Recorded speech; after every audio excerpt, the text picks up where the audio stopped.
How's it going, everybody? My name is Brian Ibanez, and I have the pleasure to be here with Mr. Jeff Weaver, our Chief Financial Officer.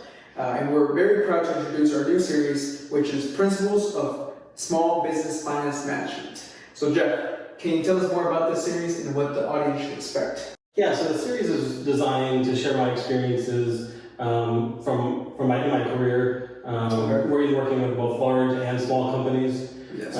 Throughout the series, the underlying note is to really know your financials inside and out. Okay. It'll help you accomplish great things and help you grow your company and really understand kind of where your business is at today. Okay, so great. Let's go ahead and get started with some money management questions. So tell me, Jeff, how can someone properly manage their accounting, and what does that entail?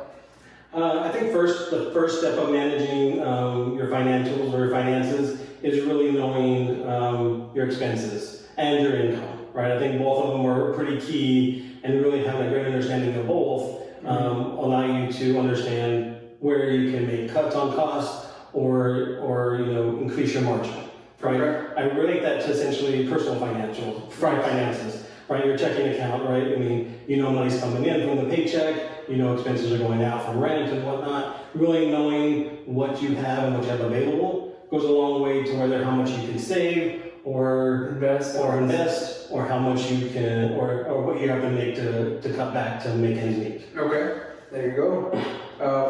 What do you think is the most efficient way to not only figure out your budget, whether it's monthly or yearly, but also keep track of your records and your costs? Hiring a good accountant or bookkeeper is, I would say, job one. Okay. And really understanding your cost and your income. I say that because there's a lot of regulations and rules that change when we talk about taxes and just understanding GAAP and all the FASB rules. I mean, laws are always changing. Yeah, everything changes all the time.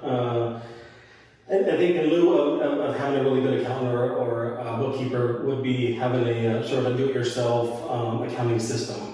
Okay. One of a system like that would since you already have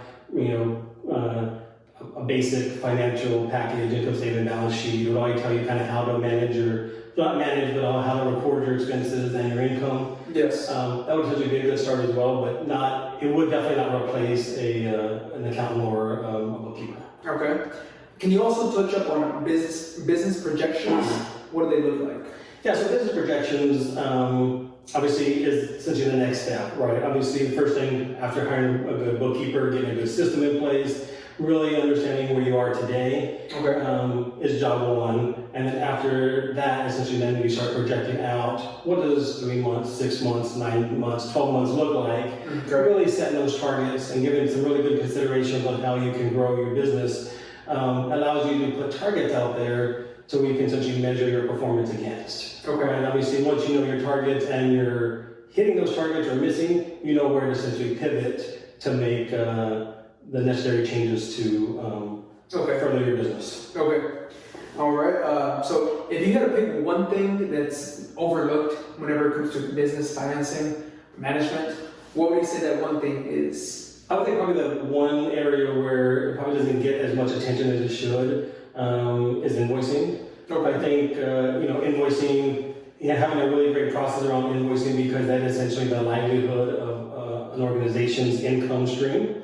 Obviously making sure when stuff's either shipped out, when we're talking about product or after a service has been rendered, recording the invoice, sending it out within that day or the next day is going to go a long way to making sure you have income readily available to pay those expenses that you're going to incur in building product. Or when people want to get paid, you want to get paid. Right, I agree. All right, Jeff. Well, this pretty much wraps up episode 1 of this new series. And as always, thank you for your time. And if you guys have any further questions for Jeff, his email is going to be in the description down below. Thank you for tuning in, and until next time. Yeah, thanks everybody.